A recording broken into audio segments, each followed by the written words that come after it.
Take the bass line out. Uh-huh. Jiggle. Bounce with it.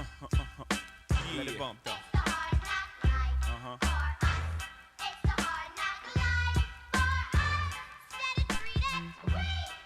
Yo, yo, yo, welcome to the show, Kwknowz, the show where we know sports. Last night, my boys put on the expedition. I was so excited. It was a good game. Flash showed up last night. That's a good game. That's a good game. You know, I think I'm gonna start on this topic today. You want to start on this topic? Well, first off, before we get into the show, I'd just like to say thank you to everybody that followed us last night. You know, was out trying to get some more followers. So thank you, everybody. Make sure you subscribe. Continue to support us. Thanks for everything. also, big shout out to my guy, that one guy, Marcus, biggest supporter we have so far. If you want Marcus to shout Bond, man. Marcus Bond, thanks for all your support that you've been giving us. You've been giving us a lot of pointers, a lot of help. Thanks once again. Thanks to everybody else, though.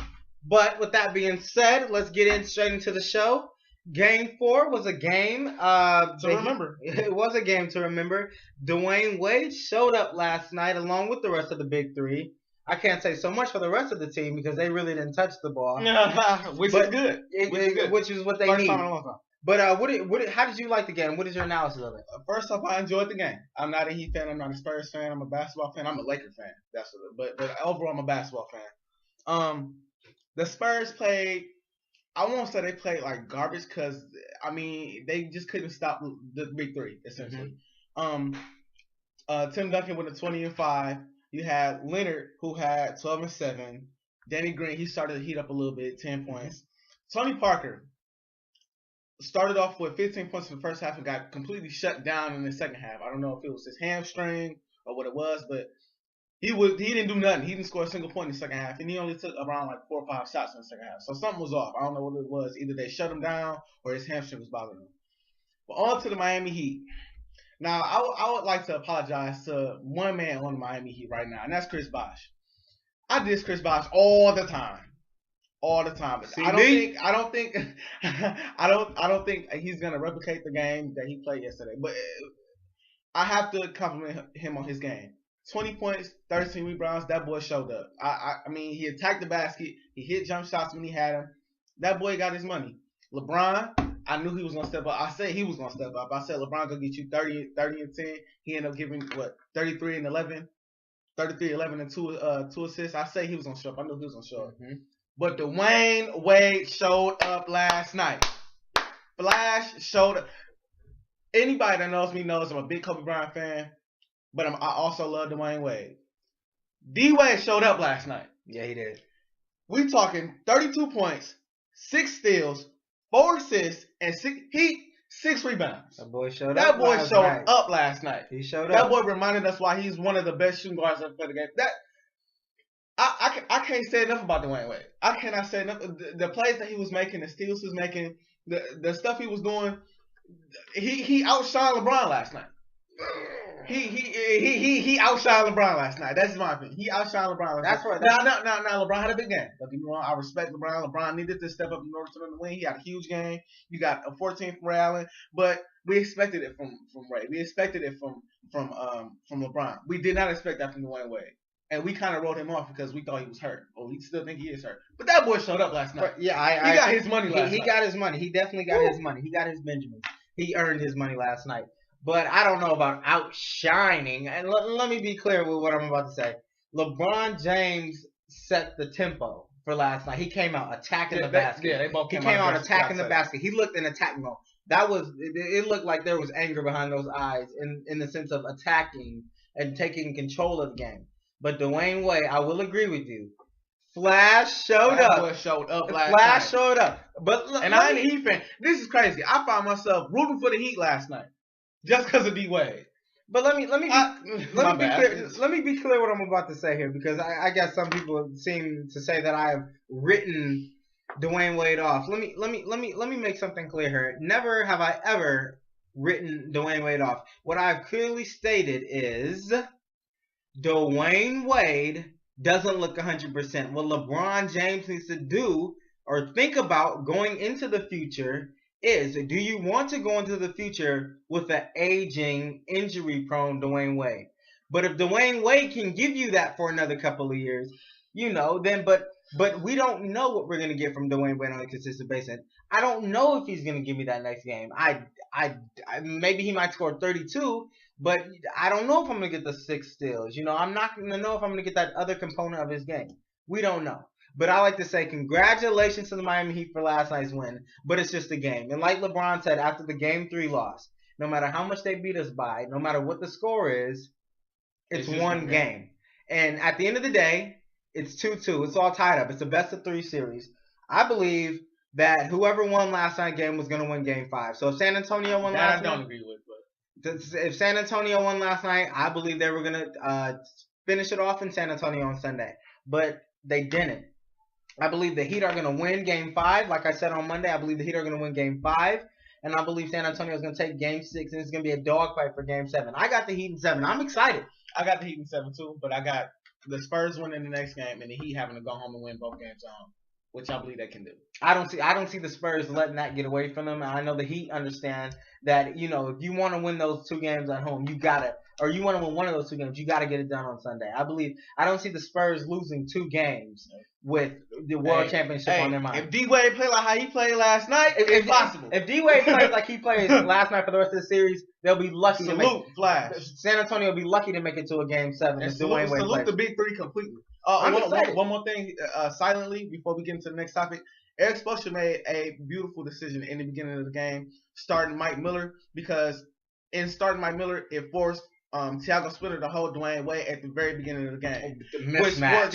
Mismatch. As we can see. And it forced Pop's hand, because Pop had to take out Thiago Splitter in the beginning of the game and put in Gary Neal. And we saw what happened. I also like to say, it made it easier for them to get to the basket. I also like to say one more point on the Miami Heat.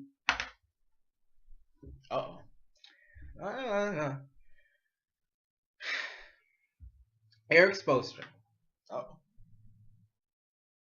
Take Mario Chalmers out of the starting lineup. The Mario Chalmers is a liability. Now, last night he had 3. What did it? He can hit some big shots. Mario Chalmers can hit some big shots now. No. I'm not saying he can't hit big shots. I'm just saying I wouldn't want him in the starting lineup for this series. Norris Cole has outplayed him, in my opinion, in this series. Besides, outside of the game, what was it, Game 2 that they won when he had 19. Other than that, every time Mario Chalmers hits the ball, he looks shaky. He doesn't look like he really knows what he's doing.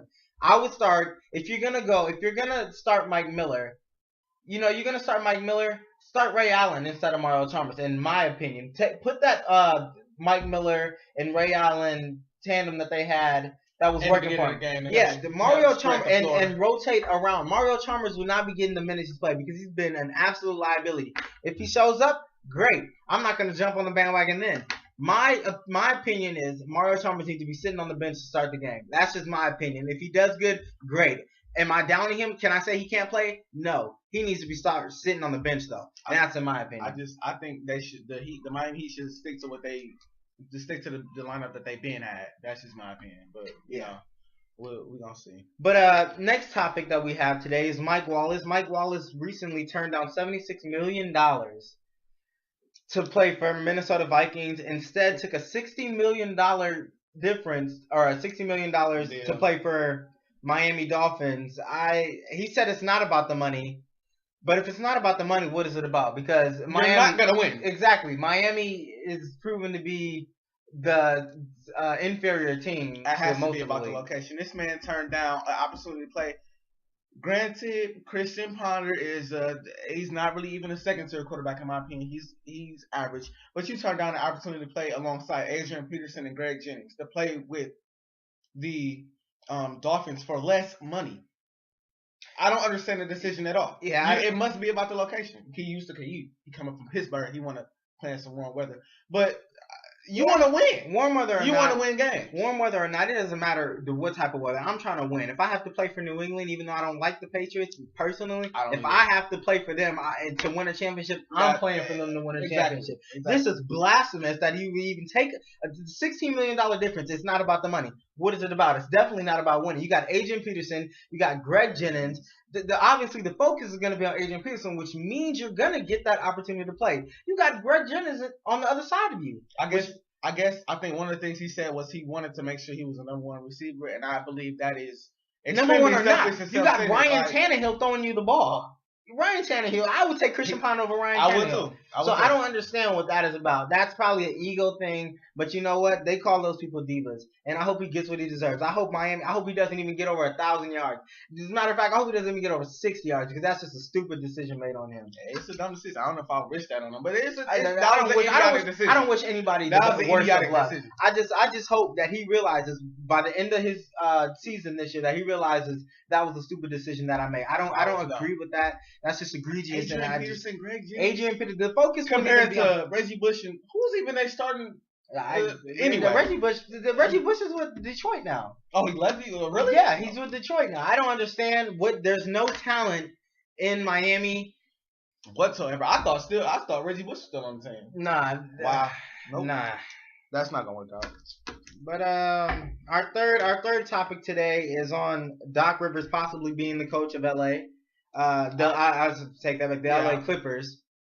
I'm gonna let you take that one first. Man, Doc Rivers leaving the Big Three, or not the Big Three anymore because Ray Allen's gone, but leaving. Or he's thinking about it. He hasn't quite. It's interest on both sides. It's been reports have said there's been talks. Man, I don't know if that's good for him because when you look at LA, you say, are we gonna rehire Chris Paul? Chris Paul, reports have been that Chris Paul and Dwight Howard have been talking about being on the same team. Whether that's come to the Lakers. Anyway. Whether that's Chris Paul going to the Lakers, whether that's Dwight Howard coming to the Clippers, whether that's them both going to Atlanta or Houston. I like Houston. We're playing alongside with James Harden. No tax cut. They love their money. And shoot at Jeremy Lin somewhere. That boy is that boy. I won't say he's a scrub, but he's a scrub. No, I tell you what, he's a thief. He stole money. He stole $27 million. He stole $27 million from the Houston Rockets. I'll tell you that. But do I like the? I don't know because you look at the pieces around you. I think if anybody can fix what the chemistry problems that have been looming around the LA Clipper locker room, I believe it would be Doc Rivers. He's a great coach. I just don't see him. I think his heart is in Boston. I don't think he'll be able to turn that team or just leave that team like he does unless they break up the Big Three. Maybe you send a KG to the Clippers like they were talking. Maybe he'll be able to. But I just don't see him just giving up on these Celtics because I think with Rondo next year, the Celtics can actually make it back to the Eastern Conference Finals. They can. They improve. It depends.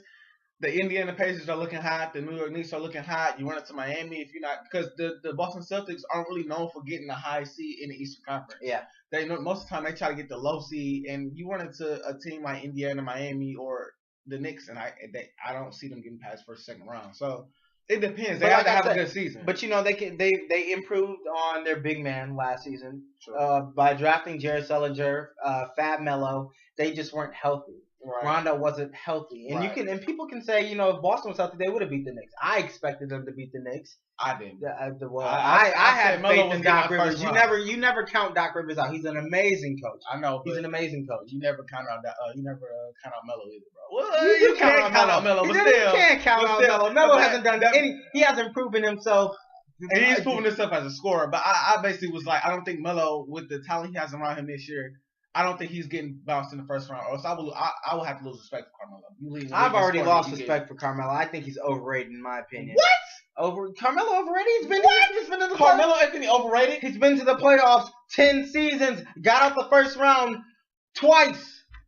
Look at his team. Look at LeBron's team. Look at LeBron's team that he's playing. Two different players. Exactly. I'm not comparing. Look at Chris Paul's team with the Hornets. I'm not comparing. Look at Chris Paul's team with the Hornets. I'm not comparing Carmelo Anthony to LeBron. LeBron is up here. Carmelo's down here. I'm not saying that. I'm not comparing the two either. Carmelo Anthony can ball. I'm not saying he can't. I said he's overrated. I think I think more people overhype him. You want to sit here and get on LeBron for not getting it done. Why aren't you on Carmelo? Because LeBron has talent around him. I'm not talking about LeBron now. I'm talking about that Cleveland LeBron. LeBron was getting out the first round because every year that LeBron was on Cleveland, he was the number one seed in the Eastern Conference. How you the number one seed in the Eastern Conference? First of all, that stat is incorrect. He was only number one seed twice. So let's be real here. He was with Cleveland for 7 seasons. He was in, okay. How many times was he in the top 5 in the Eastern Conference? Okay, every year. How many times was Carmelo in the top 5 in the Western Conference? Almost every year. No, bro. Almost every year. Bottom line is, he was like bottom line 8, is, 7 seeds. bottom line is, no, see, look, you're over, this is what I'm saying. He's overhyped. You're looking at him like that. So, so if you got a bad team around you, but you're supposed to be a superstar, it's okay if you don't make it out the first round. Didn't say that. That's what you basically just said. I didn't. Then what did you say? I didn't say that's like, okay. Is Tracy McGrady overhyped? No, but Tracy McGrady ain't overhyped, but that man rarely ever. I don't think he ever got out the first round. Okay, but he had injury problems. Yeah, he was an injury. But he's still okay. But he's still T-Mac. But when he was healthy, he wasn't. But look, I never looked at T-Mac on that level of you should be getting out the first round because he was always hurt. So you never thought Carmelo Anthony, or you never thought T-Mac was getting out the first round of the playoffs? Dude, T-Mac was never hurt. Man, look at the team he had around him. He come in the Spurs game and people get geeked. And he garbage now. He's trash. And you mean to tell me he's like 30 something? What do you expect from him? You mean to tell me something? I'm saying now. He's 30 something. I'm saying You're now. not getting anything out of that T-Mac. I'm saying now. People are geeked because they remember how he used to be before he was hurt. Okay, but even though he was like that, he was always hurt. You cannot refute that. T-Mac was hurt every season. It wasn't That's why every season. Almost every Every season. season. All I'm saying is Carmelo is a superstar. You should be getting it done almost every year. At least get to the second round. Please. Get to the second round. I mean, give me something, Carmelo. Give me something. I guess, man. I don't think Carmelo Anthony's overhyped. He's a league-leading scorer. He's the best scorer in our league. Carmelo can ball. Like he can ball. I didn't say he can. I'm just saying you're a superstar. Be judged on superstar standards. That's all I gotta say. And I mean, to his defense, his teammates did not step up for him in the round against the Pacers this year. That's their fault. And he actually had a problem too when Roy Hibbert was sending his shot right back to him. But we didn't get time to get to the RG3 topic today, so we'll make sure we lead off with that next week. It is time for KWT trivia. Yesterday, the question was, who was the first ever and only NBA player to win a Finals MVP? This guy didn't let me answer the question. To win a Finals MVP, but team still lost. It was Mr. Local himself, Jerry West. I wouldn't have guessed that, so I would have got it wrong. Son of a But anyway, we'll be back next week for all new episodes of Kwknowz. We'll see you guys next week. And have a good day.